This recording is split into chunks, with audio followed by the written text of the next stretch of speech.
Entreprise et passion sur Logos FM. Logos FM. La chronique économique de Marie-Luce Beson pour faire rayonner notre territoire. Bonjour à tous sur Logos FM dans Entreprise et passion. Aujourd'hui avec Benoît Pascal. Benoît, bonjour. Bonjour.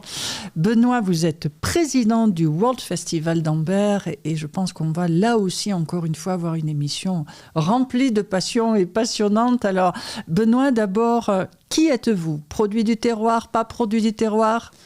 Produit 100% auvergnat, même originaire du Livradois-Forez et d'Ambert, né à Ambert, grandi à Ambert jusqu'au lycée, au max de ce qu'on peut faire à Ambert. J'ai eu la chance de poursuivre mes études en informatique à Clermont-Ferrand et en école de commerce, avant de partir quelques années à Paris pour travailler dans des agences de pub, et puis assez rapidement quand même de revenir en Auvergne parce qu'on est bien ici. C'était trop. C'était trop. Je sais pas, c'était une bonne expérience, c'est à faire. Il faut voyager. Le festival en a un bon exemple. Mais c'est vrai que l'Auvergne m'a rappelé, puisqu'à l'époque, j'avais la chance de monter ma start-up. Et c'est vrai que c'était un peu plus simple de créer une entreprise en Auvergne à Clermont-Ferrand qu'à Paris. Ça peut paraître comme ça assez paradoxal. Mais il y a quand même moins de monde à Clermont-Ferrand et c'est plus facile de trouver les bons contacts, les bons réseaux et de se faire accompagner. Et c'est pour ça qu'en fait, j'étais rentré en Auvergne. Et puis après... Voilà, quand on aime son petit coin, on y revient. Et alors, l'amour de ce coin, il va vous amener à un moment à basculer vers une autre dimension, une autre envie, j'imagine, qui a été perçue comme un peu folle au départ? Un peu folle, je sais pas, ça s'est fait petit à petit, parce qu'on va parler du Festival d'Ambert, et en fait, moi j'ai 35 ans aujourd'hui, le Festival d'Ambert, on fait la 38e édition. En fait, j'ai toujours connu. J'ai jamais eu le choix que d'être présent à la 3e semaine de juillet, à commencer par traîner des chaises et à finir aujourd'hui par faire la programmation et gérer ce festival. Donc, ça s'est fait étape par étape, mais c'est vrai qu'il y a eu ce déclic, surtout en 2017, où on s'est dit... ça va être la 30e édition l'année prochaine. Qu'est-ce qu'on peut faire pour marquer le coup et surtout donner un nouvel air à ce festival? Parce qu'après 30 ans de festival, on avait déjà fait venir plus de 100 pays du monde entier. Donc il fallait aller trouver cette petite chose en plus qui ferait, je l'espère, durer le festival 30 ans de plus. Alors, qu'est-ce qui a été à l'initiation au départ de cette création de ce festival d'Ambert? C'est mon père, Patrick Pascal, et Jacques Idouard, qui nous a malheureusement quittés il y a peu de temps, qui ont eu cette idée folle, en fait, il y a plus de 38 ans maintenant, en revenant du jumelage entre la ville d'Ambert et la ville d'Annweiler, où, en fait, à la base du festival, on a le groupe Livradois et Danseurs, qui est un groupe de folklore, de bourrées auvergnates, qui avait participé à ce jumelage. Et en rentrant de ce jumelage, à l'été 88, si je ne dis pas de bêtises, au fond du bus, Patrick et Jackie se sont dit waouh, c'est génial ce week-end, on va refaire pareil à Ambert tous les ans, on va inviter des groupes du monde entier et faire la fête, et surtout faire découvrir les cultures du monde. Et c'est littéralement comme ça que le festival d'Ambert a commencé, avec une sono qui tenait dans une 2 chevaux, une sono qui, pour la petite histoire, était un peu à l'origine de ceux qui sont derrière Logos FM aussi aujourd'hui, pour donner quelques anecdotes. Et 30 ans après, plus de 30 ans après, cette 2 chevaux, elle est remplacée aujourd'hui par des grandes semi-remorques. Mais l'idée, elle était comme ça, assez simple. On se réunit, on fait découvrir les cultures du monde et surtout, on passe un moment de fête tous ensemble. Alors, 88, il n'y avait pas tout à fait encore un Internet aussi efficace que ce qu'on a aujourd'hui. Comment on fait venir autant de groupes? Comment on les touche? Comment on les découvre dans ces années 80? Et puis, comment on touche un public local, régional, national? Tout s'est fait étape par étape. En fait, ils avaient la chance déjà à l'époque de connaître beaucoup de groupes. C'est des réseaux, comme dans n'importe quelle thématique et domaine. Et donc, c'est comme ça que dès la première édition, il y a eu des groupes du monde entier qui sont venus. Le Festival d'Ambert a été beaucoup aidé à l'époque par un festival qui était au Puy-en-Velay, Interfolk, avec qui on travaille beaucoup, qui était un peu plus vieux que nous, et par d'autres festivals en local aussi, comme Ghana, on pourrait parler. Bien sûr. Et c'est comme ça que ça s'est fait étape par étape, et année après année, on va chercher toujours un groupe un peu plus loin, une ethnie spécifique, une culture spécifique, et c'est comme ça que ça s'est fait. Et puis, édition après édition, il y a des partenaires aussi qui ont rejoint l'aventure. De la sonorisation qui était peut-être un peu artisanale au début, 2-3 ans après, elle est devenue professionnelle avec une vraie entreprise. Et je pense comme chaque entreprise, chaque projet, en fait, ça se fait étape par étape en essayant de convaincre petit à petit aussi le public qui, pour le coup, à l'été 89, quand c'est la première fois qu'ils ont vu ça, 5 pays du monde entier réunis à Ambert, ils se sont dit waouh. Et c'est comme ça qu'année après année, le public est revenu à Ambert. Et alors pourtant, ces cultures traditionnelles, on va dire, elles n'avaient pas forcément, elles pouvaient paraître un peu désuètes, un peu dépassées, ou pas très. C'était quand même une époque rock qui commençait à devenir métal, etc. Qu'est-ce qui a fait que ça a marché dès le début ? Comment vous l'avez perçu, ça ? Alors, vous étiez peut-être pas né, mais... Voilà, c'est compliqué de parler des premières années, mais pour l'avoir vécu étant tout petit, c'est surtout cette fraternité, cette idée de faire la fête avec des gens qui viennent du monde entier. C'est l'humanisme. C'est l'humanisme, ça peut paraître très bête de dire ça, mais c'est aussi simple que ça. Moi, je me rappelle de souvenirs à 3, 4 ans ou même 8 ans de manger des pâtes avec des Italiens qui nous avaient fait ça à minuit ou d'aller danser avec un groupe indien. Enfin, voilà, même si je parlais pas anglais, on arrivait à se faire comprendre. Et ces moments-là, ils étaient partagés aussi avec le public. Donc, c'est ce qui fait que le Festival d'Ambert a rapidement grandi et s'est rapidement ouvert parce que, en fait, ça offrait la possibilité aux Ambertois et aux habitants même du Puy-de-Dôme plus largement de voyager sans prendre de billets d'avion parce que il y a de ça 30 ou 40 ans et encore aujourd'hui, c'est pas donné à tout le monde de prendre un billet d'avion, d'aller à l'autre bout du monde. Alors que là, l'espace d'une semaine, on faisait venir 8 à 10 pays du monde entier. Et ça, pour le coup, c'était unique. Même s'il y avait une grosse tendance rock'n'roll, métal ou autre à cette époque, en fait, c'était assez unique de pouvoir faire un tour du monde en l'espace de 2 soirées. Et qu'est-ce que vous leur apportiez de différent à ces gens-là ? C'était de l'accueil, c'était le contact, c'était l'hébergement, c'était la rencontre, c'était quoi ? Un peu de tout. La rencontre, ça c'est sûr. L'accueil aussi, parce que c'était avant tout des moments de partage entre le Livradois et Danseurs aussi, qui était organisateur du festival, et ces groupes-là. Puisqu'il y avait beaucoup, au-delà des concerts, il faut savoir que tous les groupes qui venaient, c'était des formations amateurs, ça l'est encore sur la partie danse. Et donc, ils venaient certes présenter leur culture, mais ils venaient aussi partager des moments, en fait. Donc, moi, je me rappelle essayer des danses irlandaises ou indiennes ou autres. Alors, étant tout petit, c'était ces moments-là, en fait, qui faisaient que les groupes venaient. Et encore une fois, c'est un petit réseau. Donc, on a eu la chance, sur les 30 dernières années, d'accueillir 3 ou 4 fois les mêmes groupes irlandais, le même groupe mexicain, qui, en fait, au fil du temps, étaient devenus des amis. Et encore aujourd'hui, on a une bonne partie des bénévoles du festival qui peuvent, je pense, parcourir le monde et voyager presque gratuitement pour aller retrouver des amis qu'on avait accueillis à Ambert, en fait. Justement, vous les accueillez, vous les hébergez ? On les héberge. Alors aujourd'hui, même s'il y a eu pendant quelques années un hébergement dans les familles, aujourd'hui le festival a tellement grandi que c'est compliqué d'héberger 300 à 400 artistes sur la partie danse.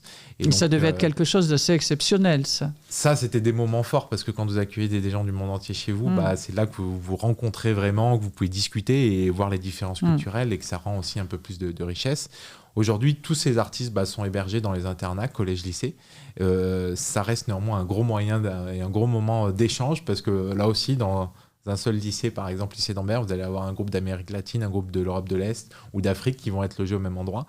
Et c'est souvent des groupes qui, du coup, vont pouvoir faire la fête ensemble, échanger. Et ça, c'est pas quelque chose qui se voit dans le festival, c'est dans les coulisses. Mais c'est presque pour ça, principalement, qu'on organise le festival chaque été. Combien de bénévoles autour ? Aujourd'hui, le Festival d'Ambert, c'est plus de 300 bénévoles, parce que sur les 10 dernières années, le festival a fortement grandi. On est passé de 2000 festivaliers à quasiment 30 000 cet été. Et le festival reste 100% associatif. Donc, on a plus de 300 bénévoles qui œuvrent quasiment 15 jours avant et une semaine après le festival. Parce que vous avez aussi bien des bénévoles qui vont servir des bières, des frites, que des bénévoles qui vont s'occuper de l'hébergement, de préparer les lits, de faire le ménage.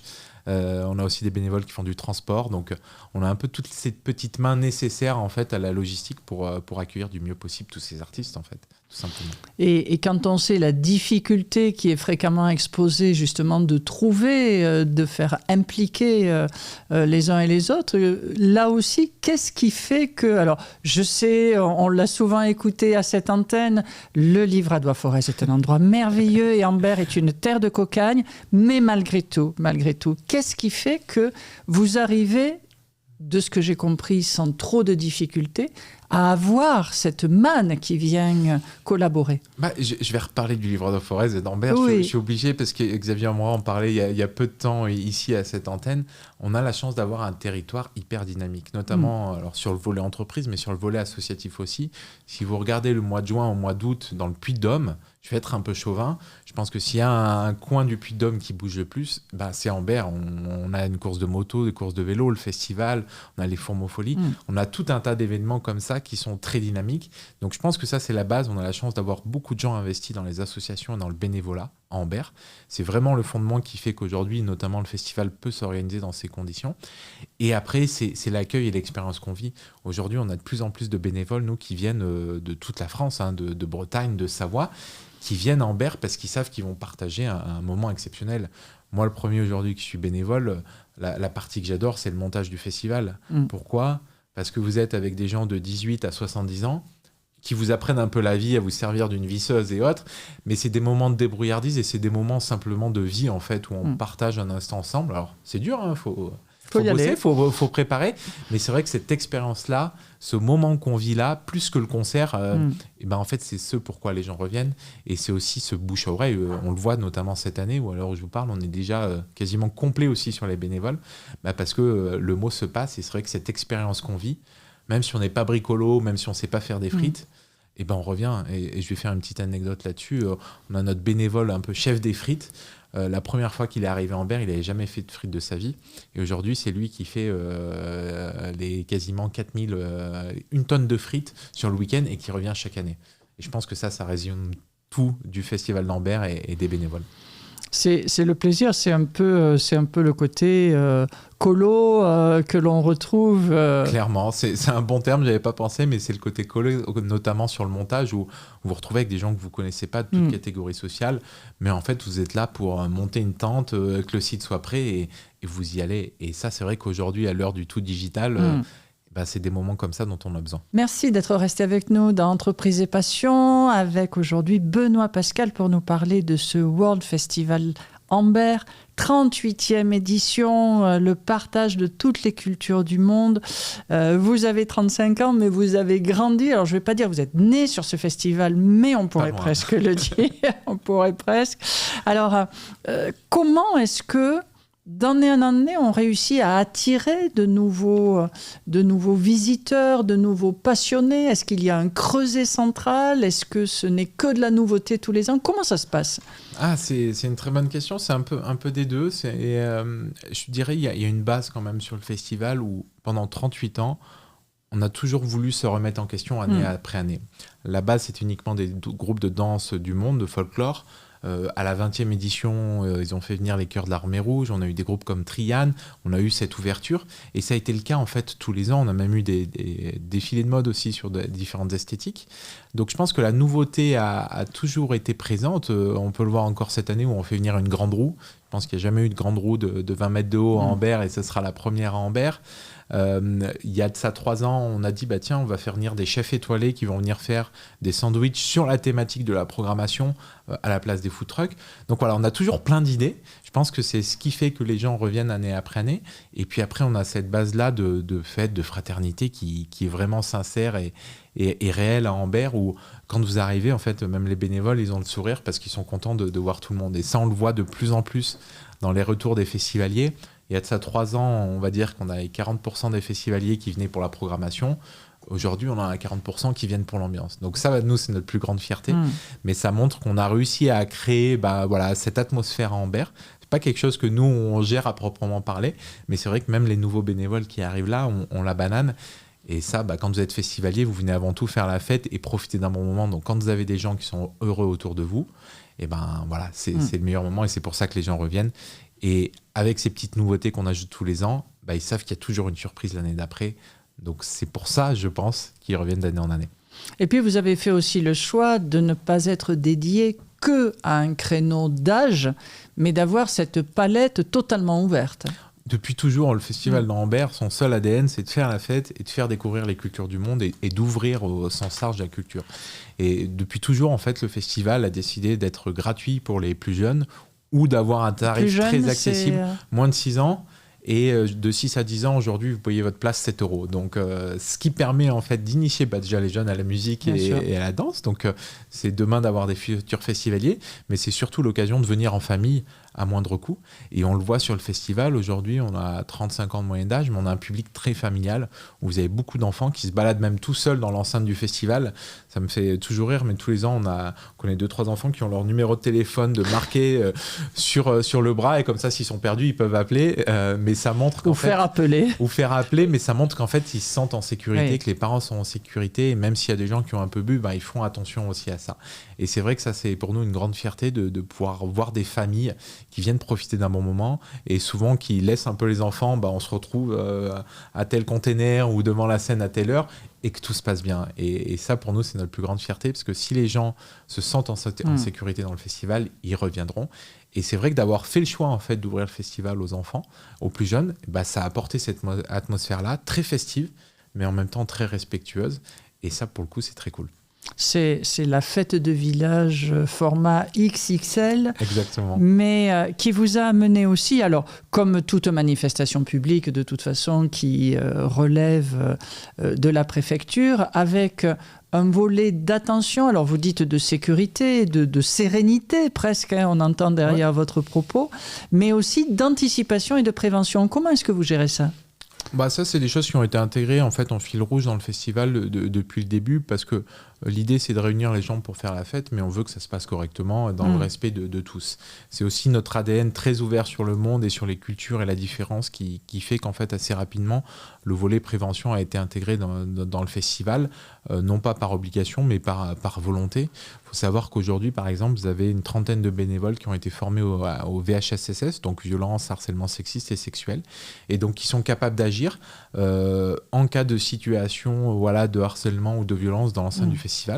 Donc il y a toute une communication qui est mise en place comme ça sur le festival, où si jamais il y a un cas qui arrive, on est capable de le traiter et de l'accompagner. En plus, bien sûr, des soutiens tels que les pompiers, les gendarmes et autres. Donc ça, c'est un premier volet. Et après, il y a tout un volet prévention, bien sûr, sur l'alcoolisme, sur les drogues, sur tous ces sujets-là, avec différents stands sur le site du festival qui sont là pour accompagner les festivaliers.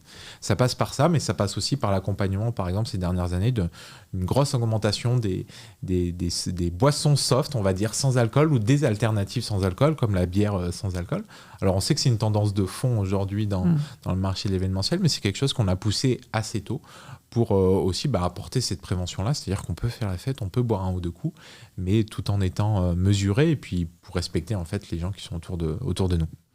Et une importance aussi, alors on l'évoque souvent lorsque mes invités sont de ce bassin, mais il y a une grosse cohésion, il y a un gros engagement de tout le territoire derrière vous. Oui, c'est la chance qu'on a en Berre. Des fois, on dit qu'on est un peu éloigné de tout, mais l'avantage, c'est qu'on est très solidaires entre nous tous, que ce soit les partenaires ou les associations.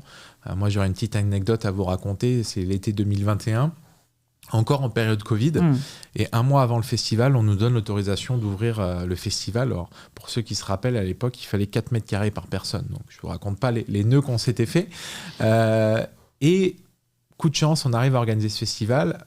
Mais malchance, l'été 2021, juillet 2021, un mois de pluie. Un peu pourri. La première semi-remorque qui arrive dans le festival, qu'est-ce qu'elle fait ? Au bout de 2 mètres, elle se plante. Et là, on s'est dit, OK, ça va être compliqué.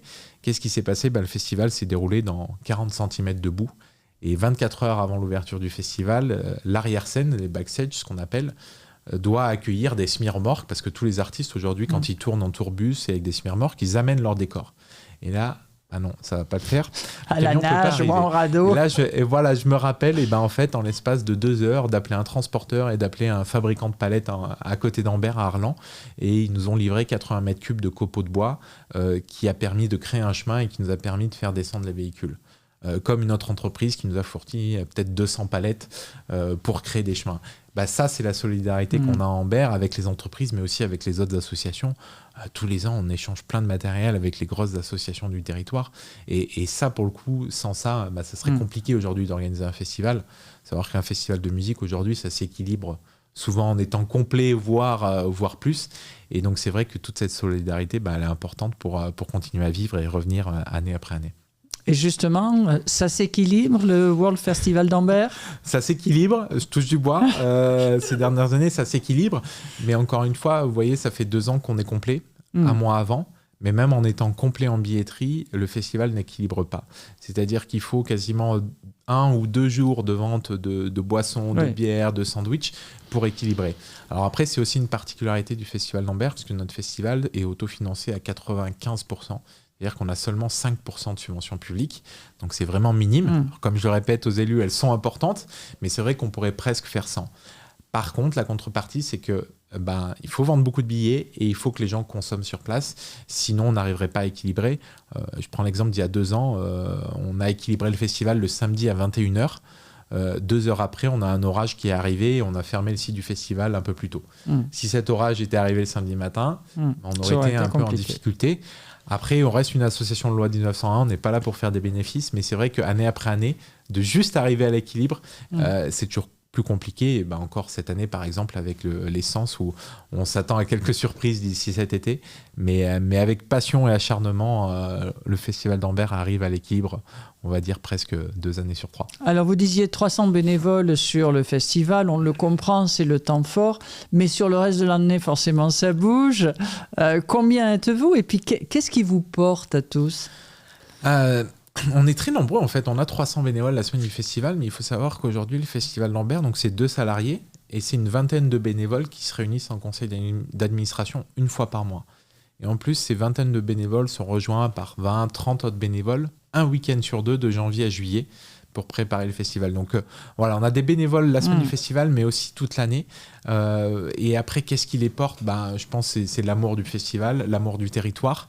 Des fois l'amour de la musique ou pas. J'ai en mémoire des bénévoles qui... on peut faire venir Sean Paul comme cette année. Je ne veux pas dire qu'ils s'en foutent, mais presque, parce que eux, leur objectif, c'est quoi ? C'est de participer à cette grande colo, comme vous le disiez tout à l'heure, à cette aventure, et surtout d'avoir un moment tous ensemble. Et aussi, j'ai envie de dire, de faire venir du monde à Ambert, parce qu'on aime bien notre petit coin de Livrador-Forez, on est tranquille, mais on adore aussi le faire découvrir au maximum de gens. Et d'ailleurs, c'est la chance qu'on a aujourd'hui. On a un camping sur le festival où on sait qu'on a quasiment 2000 festivaliers qui dorment en Ambert, qui le soir sont au festival, mais le matin vont dans les monts du Forez, dans le Livradois se balader. Donc je pense que ce qui fait que tous ces bénévoles s'impliquent à l'année, c'est cette idée de colo et surtout cette idée de faire vivre notre territoire, parce que oui, on est un peu chauvin, mais on aime bien le faire découvrir. Et alors justement, et ce sera notre conclusion, comment est-ce que le reste du territoire le perçoit, ce World Festival ? Est-ce que c'est un véritable apport touristique, apport commercial, il faut le dire aussi, parce que si on reste une semaine quelque part, eh bien on mange, on vit, on dort. Exactement. Donc, quel est le retour que vous en avez ? On n'a pas de retour formel, néanmoins, il y a des choses qu'on voit. Aujourd'hui, il y a un premier retour qui est économique.